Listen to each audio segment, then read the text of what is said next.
Let me be real with you for a second. Everyone's talking about the Blue Jays rotation. Everyone's talking about the lineup, the Vladdy contract, what's going to happen with the outfield, but nobody, and I mean nobody, is talking about the guy who might quietly be one of the most important pieces of this entire 2026 puzzle. And that's exactly why I need you to hear this today, because by the time spring training is over, you're going to wish you already knew his name. Chase Lee. Write it down. Now look, I know what you're thinking. A sixth-round pick from the 2021 draft who got traded from Detroit in the offseason? Why should I care? What does this guy have to do with whether the Blue Jays can actually win a championship? And I'm going to answer that question, but first you need to understand what the Blue Jays are actually building here, because the front office did not spend the winter sleeping. Toronto took the Los Angeles Dodgers to Game 7 of the World Series last year. Game 7. They were one game away from winning it all, and if you watched that series closely, and I mean closely, you know exactly where things started to unravel. It wasn't the rotation. Kevin Gausman, Chris Bassett, the guys at the top of that staff were incredible. It wasn't the lineup. The lineup showed up. What hurt the Blue Jays in the playoffs, what exposed them when the lights were brightest, was the bullpen.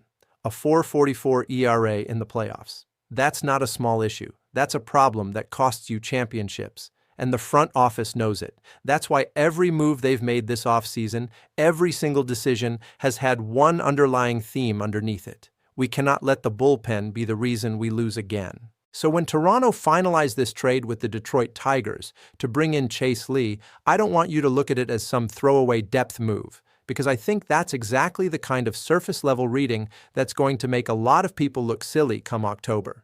Here's what you need to know about Chase Lee, the pitcher. He's a left-hander out of Birmingham, Alabama, got drafted by the Texas Rangers in the 6th round of the 2021 draft, worked his way through the system, and ended up making his MLB debut last season with Detroit. Now, the debut numbers, look, they're not going to blow you away at first glance. He appeared in 32 games, threw 37 and a third innings, posted a 4.10 ERA, 7 home runs allowed.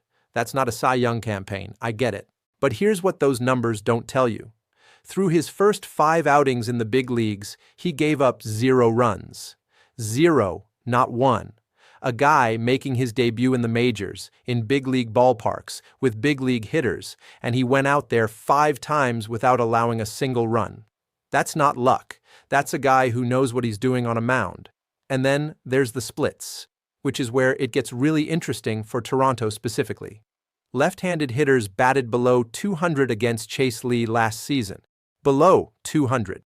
In a league where the average left-on-left matchup is already skewed toward the pitcher, Lee was absolutely suffocating from that side of the plate. He walked 9 batters all season and struck out 37. The command was there. The stuff was there against lefties. The profile is real. Now, Brendan Little is already in that bullpen as Toronto's primary left-handed option, but every manager in baseball will tell you that one lefty specialist is not enough when you're going deep into October and you need answers against certain lineups. The Blue Jays adding Chase Lee gives Jordan Romano and whoever's running this staff another weapon, another way to get through a lineup without leaning on the same guy night after night. Fangraphs has Lee projected to open the season in AAA Buffalo, and honestly, that's fine. He still has 2 option years remaining, so the Blue Jays have flexibility with how they handle him.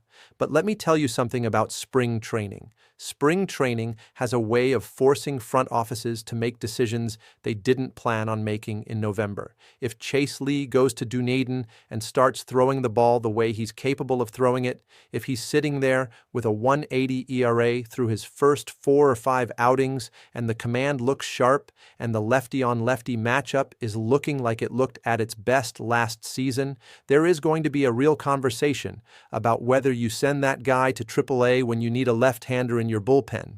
And it's not like this kid doesn't understand pressure. Detroit was fighting for their playoff lives down the stretch last year. The Tigers were clawing and scratching just to hold on to a postseason spot, and Chase Lee was in that bullpen throwing meaningful innings in meaningful moments. He's not some guy who's only ever seen AAA mounds and low-A lineups. He's been in a dugout where every game matters.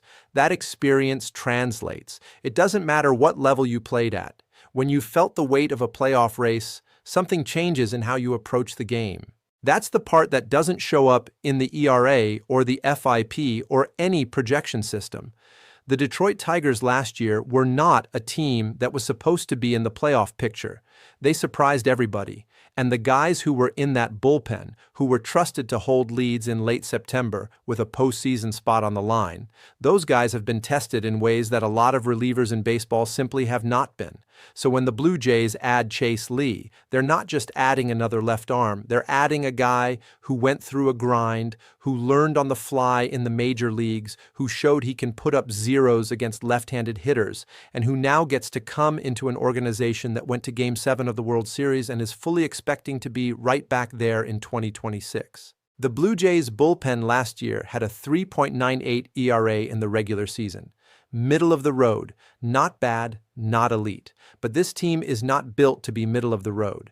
This team is built to compete for a World Series. And every piece they add to that bullpen, every depth arm they bring in, every option they create, it all matters when you're trying to go from Game 7 to World Series champions. Chase Lee might not be the guy who gets you there.